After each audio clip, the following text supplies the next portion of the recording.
पायलटची नेमणूक दिनांक 27/1/26 रोजी 21:11 स्लॉट्स अलॉटमेंटसाठी तात्पुरत्या स्वरूपात विमानाचे क्रू डिटेल्स मध्ये पायलट म्हणून कॅप्टन साहिल मदान आणि कॅप्टन यश यांच्या नावाचा मेल बारामती एअरपोर्ट डायरेक्टर यांना करण्यात आला होता। अशा प्रकारे स्लॉट अलॉटमेंटसाठी तात्पुरते नावं देऊन स्लॉट निश्चित करण्याची पद्धत आहे। त्यानंतर पायलट व को पायलटची नेमणूक करण्यात येते असे VSR कंपनीकडून सांगण्यात आले। VSR कंपनीचे ऑपरेशन्स टीमने शेड्यूल रोस्टरमध्ये या दौऱ्यासाठी कॅप्टन राहुल ओबेरॉय व दिलीप सिंग यांना पायलट म्हणून 22:42 नेमले, परंतु पायलट राहुल ओबेरॉय यांनी त्यांचे पोट खराब असल्याने त्यांना सकाळचे फ्लाईटऐवजी संध्याकाळचे लातूर जाणाऱ्या फ्लाईटवर ड्युटी देण्यात यावी असे सांगितल्याने लगेच त्यांच्या ऐवजी कंपनीच्या ऑपरेशन्स टीमने कॅप्टन सुमित कपूर व को पायलट शांभवी पाठक यांना या विमानासाठी नेमले। त्यानंतर VSR कंपनीच्या ऑपरेशन्स टीमने या दौऱ्यासाठी कॅप्टन सुमित कपूर व को पायलट शांभवी पाठक यांना पायलट नेमल्याचे नवीन शेड्यूल रोस्टर हे रात्री 23:54 संबंधित व्हॉट्सॲप ग्रुपवर पाठवले।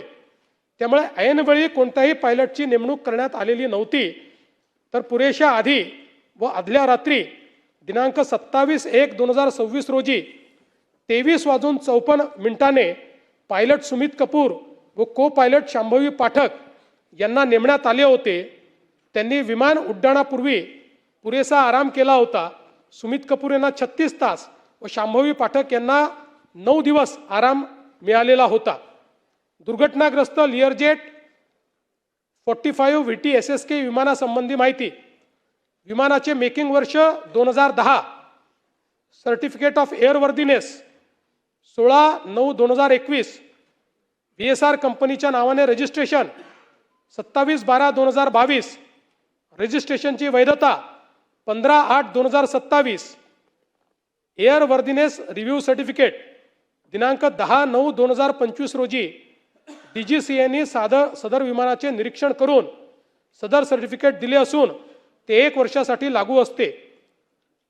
विमानाची अलीकडच्या काळातली तपासणी VSR कंपनीच्या इंजिनियर्सनी विमान उड्डाणाचे एकूण 4776 तास झाले असताना दिनांक 23/3/2025 रोजी विमानाची शेवटची तपासणी करण्यात आलेली आहे।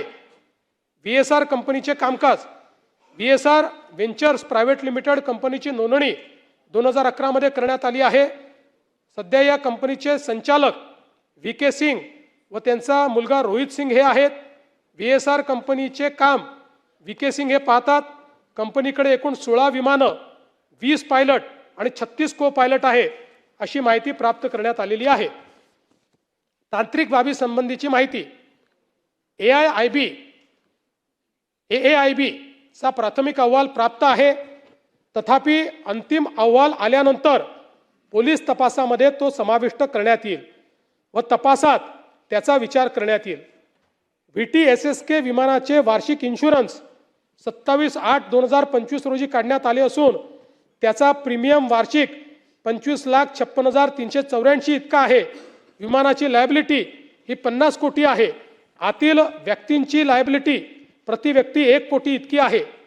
पायलट सुमित कपूर यांचे ब्रेथ एनालायझर टेस्ट पॉझिटिव्ह आल्याने 2010 मध्ये व 2017 मध्ये त्यांचे लायसन्स सस्पेंड करण्यात आले होते।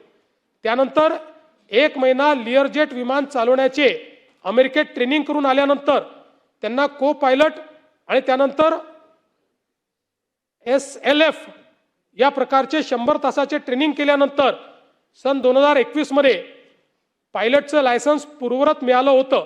त्यानंतर नियमित स्वरूपात पायलट म्हणून ते विमान चालवत होते। CIDच्या मार्फत या घटनेचा पुढचा तपास चालू आहे। उपरोक्त अपघाताची सखोल चौकशी करण्यासाठी विविध लोकप्रतिनिधीमार्फत शासनाला विनंती करण्यात आली। विशेषतः स्वतः उपमुख्यमंत्री सुनेत्राताईंनी देखील विनंती केली की सीबीआयच्या माध्यमातून याची चौकशी केली जावी। त्या संदर्भात महाराष्ट्र शासनाने 20/2/2026च्या पत्रान्वये केंद्रीय गृह मंत्रालय नवी दिल्ली यांना या संदर्भातली विनंती केली आहे। तसंच 6/3/2026 रोजी राज्यातील लोकप्रतिनिधी जनतेच्या भावना लक्षात घेऊन केंद्रीय गृहमंत्री यांच्याकडे देखील सदर प्रकरणाची सर्वसमावेशक, पारदर्शी व कालमर्यादा ठरवलेली चौकशी करण्याची विनंती केलेली आहे। मी स्वतः त्या संदर्भात त्यांच्याशी बोललो आणि सीबीआय चौकशीच्या संदर्भात ते आत्ता जो काही अहवाल आहे त्या अहवालाची वाट पाहत आहेत। तो अहवाल आल्यानंतर त्या संदर्भातली पुढची कारवाई ते करणार आहेत।